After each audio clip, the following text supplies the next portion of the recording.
त्योहार पर काम ही ख़त्म नहीं होते। होली कब खेलूं?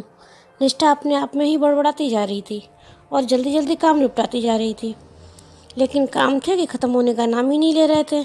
सासू माँ, ननद, देवर, पतिदेव सब बार बार आवाज़ लगा रहे थे उसे होली खेलने के लिए, लेकिन काम में कोई जरा सा हाथ नहीं लगा रहा। आज निष्ठा की शादी के बाद पहली होली है। उसने भी ननद, देवर और पतिदेव के साथ होली खेलने का अरमान संजो रखा था, लेकिन घर के काम इतने ज़्यादा थे कि फुर्सत ही नहीं मिल रही थी। होली का त्यौहार सुबह से ही रंग चलने लगता है, तो काम वाली ने भी ये कहकर कि भोर से ही रंग चलने लगता है, चारों तरफ शराबी लोग घूमते हैं, हमारा मर्द निकलने नहीं देगा, हम शाम को आएगी खाना और त्योहारी लेने, छुट्टी मार ली। ऊपर से ननद रानी की भी पहली होली। ननद की शादी भी निष्ठा की शादी के 2 महीने बाद हुई थी, तो सासू माँ ने अपनी ठसक दिखाने के लिए उनके पूरे परिवार को आमंत्रित किया था। सो उनके सास, ससुर, देवर, ननद सब आए हुए थे। खाने नाश्ते के मेन्यू पहले ही डिसाइड कर लिया गया था कि होली वाले दिन सुबह नाश्ते में सबकी अलग अलग पसंद के हिसाब से poha, bread roll, dhokla, chow mein, मीठे में दलिया बनना था। फिर खाने में दही बड़ा, मटर पनीर, टमाटर मटर आलू, मिक्स वेज, खट्टी मीठी चटनी, आम पुदीना चटनी, सलाद, दाल की कचौड़ी, पूड़ी और मटर पुलाव, मीठे में खीर रहेगी। सबने मिलकर यह डिसाइड किया।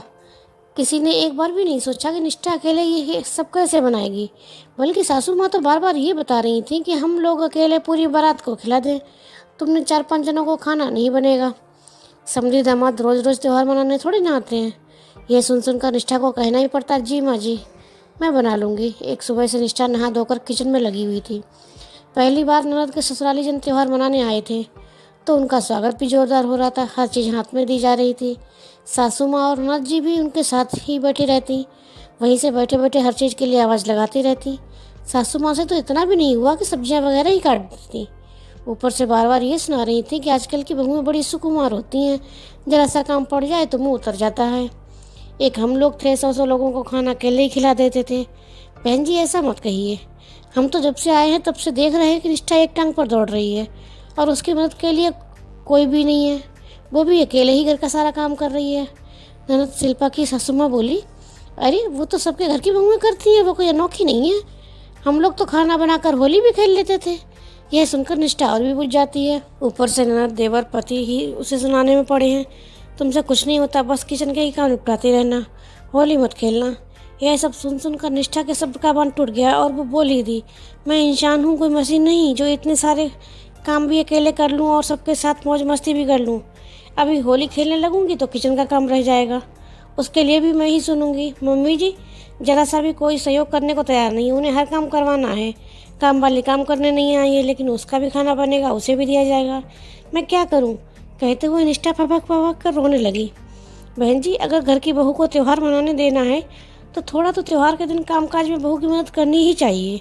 हम लोग अपने घर में त्यौहार पर खाने का मेन्यू बिल्कुल हल्का रखते हैं, जो झटपट बन जाए।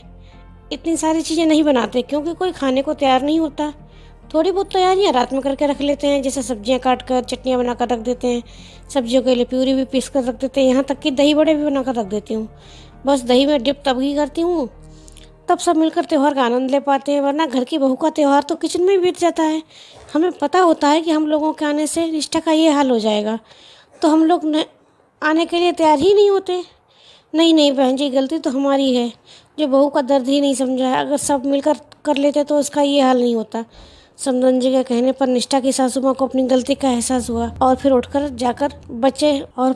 जाकर बहू के साथ जल्दी जल्दी काम करवाने लगी। उसके बाद निष्ठा भी सबके साथ मिलकर होली खेलने लगी। दोस्तों आपको हमारी एक कहानी कैसी लगी? प्लीज़ अपना कमेंट करना ना भूलें, अपना सुझाव देना ना भूलें। और अगर आपने अभी तक हमारे चैनल को सब्सक्राइब नहीं किया है तो प्लीज़ सब्सक्राइब कीजिए, शेयर कीजिए और अपना कमेंट करना ना भूलें। धन्यवाद।